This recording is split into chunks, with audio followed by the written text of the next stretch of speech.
अस्सलाम वालेकुम वरहमतुल्लाहि वबरकातुहू। मैं मोइनुल मुस्लिमीन हाई स्कूल की जानिब से फारुखी अतिया सुल्ताना साइंस टीचर आप सभी का खैर मक़दम करती हूँ। अज़ीज़ तलबा और तालिबात, आज हम जमात नहुम साइंस और टेक्नोलॉजी इस किताब का सबक नंबर 1 समझेंगे। सबक नंबर 1, हरकत के क़वानीन। इस सबक में हम डिस्कस करने वाले हैं हरकत, हटाव और फासला, इसरा, न्यूटन के क़वानीन हरकत और मसावातें। आइए सबसे पहले हम हरकत की तारीफ़ देखते हैं। हरकत, मोशन। अगर कोई जिस्म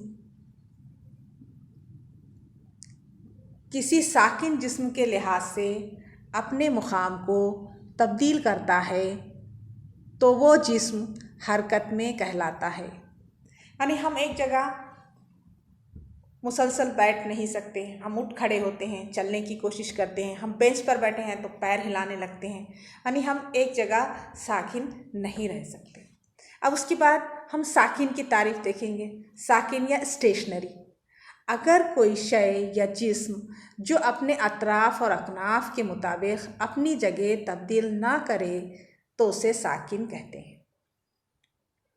आपकी किताब में मिसालें दी गई हैं जिनमें हरकत होने हरकत ना होने की वजाहत हम कैसे करेंगे ये समझाने की कोशिश की गई है। सबसे पहली मिसाल हम देखते हैं परिंदे का उड़ना। इसमें हमें हरकत का एहसास होता है। दूसरी मिसाल, खड़ी हुई रेलगाड़ी। रेलगाड़ी अगर प्लेटफॉर्म पर खड़ी है तब वो साकिन हालत में है, यहाँ हरकत का एहसास नहीं है। तीसरी मिसाल, हवा में उड़ती हुई घास फूस। इसमें हमें हरकत का एहसास होता है। चौथी मिसाल, पहाड़ पर मौजूद साकिन पत्थर।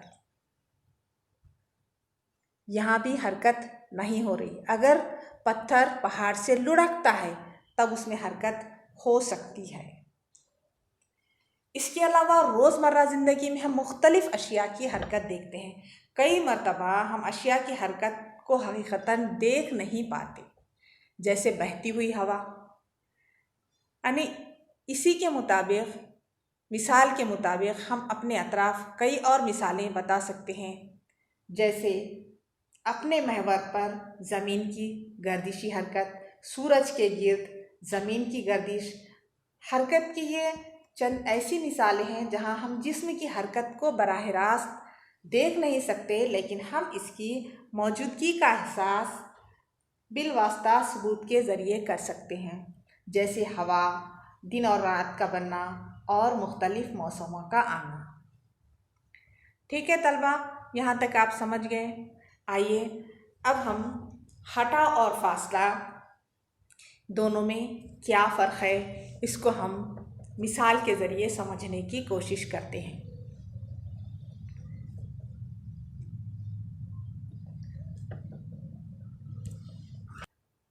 आइए मिसाल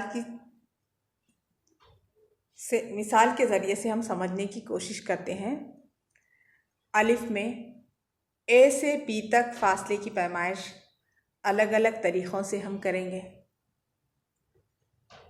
दोबारा दिखाए हुए रास्ते से मुख्तसर ख़त मुस्तकीम ए से बी तक हम डॉट लाइन के ज़रिए फासला नापेंगे। ए से बी तक मुनहनी जो फासला दिखाया गया है वो फासला कहलाएगा, और ए से बी के दरमियान डॉट लाइन से जो फासला दिखाया गया है, मुख्तसर फासला, वो कहलाएगा हटाव।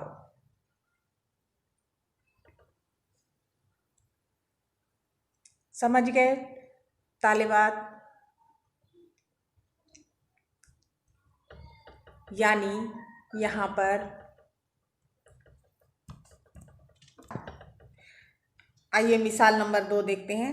शकीला स्कूल जाते वक्त अपनी सहेली मारिया के घर होते हुए स्कूल पहुंचती है, लेकिन शकीब सीधा स्कूल पहुंचता है। दोनों एक साथ चाल से जाने के बावजूद स्कूल तक कौन कम वक्त में पहुंचेगा?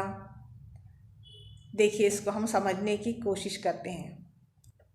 शकीला ने चलना शुरू किया। राह ए मारिया के घर तक इसने 500 मीटर तक फासला तय किया।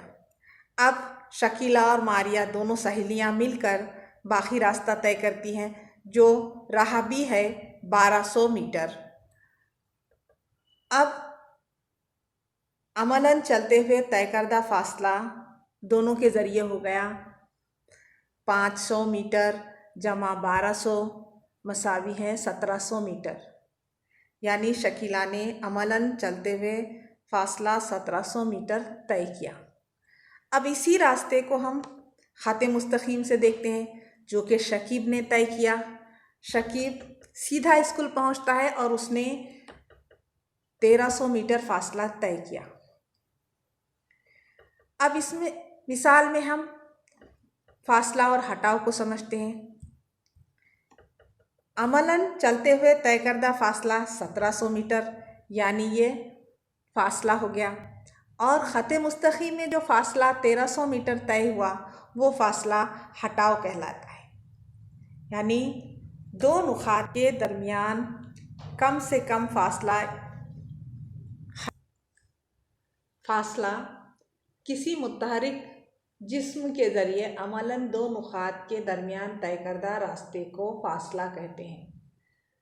अब हटाव की तारीफ़, जब के मुतहरिक जिस्म के आगाज़ से इख्तितामी नुक़्ते के दरमियान सबसे कम फासले को हटाव कहते हैं। आइए इसको हम और दो मिसालों के ज़रिए हम सबक में दी हुई मिसाल के ज़रिए समझने की कोशिश करते हैं। आयशा रोज़ाना सुबह सादिक को 100 मीटर निफ्स खुतर वाले दायरवी मैदान के बैरूनी किनारे से चक्कर लगाती है, जैसा कि शक्ल में दिखाया गया है। इसने नुक़्ता ए से चलना शुरू किया। एक चक्कर मुकम्मल करने पर इसका तय करदा फासला और इसका हटाव कितना होगा? आयशा के ज़रिए तय करदा फासला है 100 मीटर निफ्स खुतर वाले दायरवी मैदान के बैरूनी किनारे से चक्कर लगाती है। अब यहाँ पर हम ज़ाब्ता लेंगे दायरे का मुहित। दायरे का मुहित मसावी है 2 पाए आर, मसावी है 2 पाए ज़रब 100 बटा पाए, और ये हो जाता है मसावी 200 मीटर। चूँकि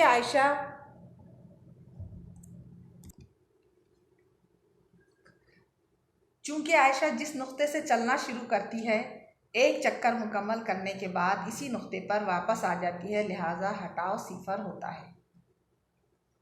समझ गए? आइए तलबा और तालिबात मिसाल नंबर 2 समझने की कोशिश करते हैं हम। शक्ल बे में दिखाए हुए तरीक़े के मुताबिक एक गाड़ी पी नुक़्ते से चलकर क्यू मुकाम तक गई और फिर वापस पी मुकाम पर आ गई, तब इसके ज़रिए तय करदा फासला और हटाव कितना होगा? जब गाड़ी ने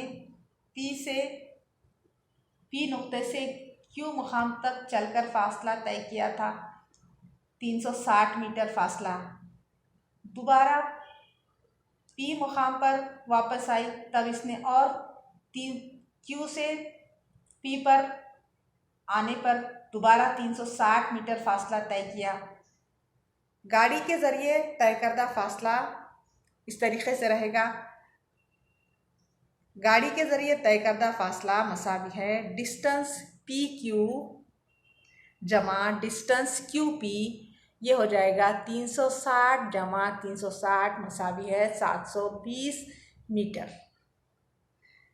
अब यहाँ पर गाड़ी का हटाव 0 होता है, क्योंकि वो जिस मुकाम से चलना शुरू करती है इसी मुकाम पर वापस आ जाती है, लिहाजा यहाँ पर हटाव 0 होता है। इस वीडियो में इतना ही। आगे की मालूमात अगले वीडियो में दी जाएगी। अल्लाह हाफिज़।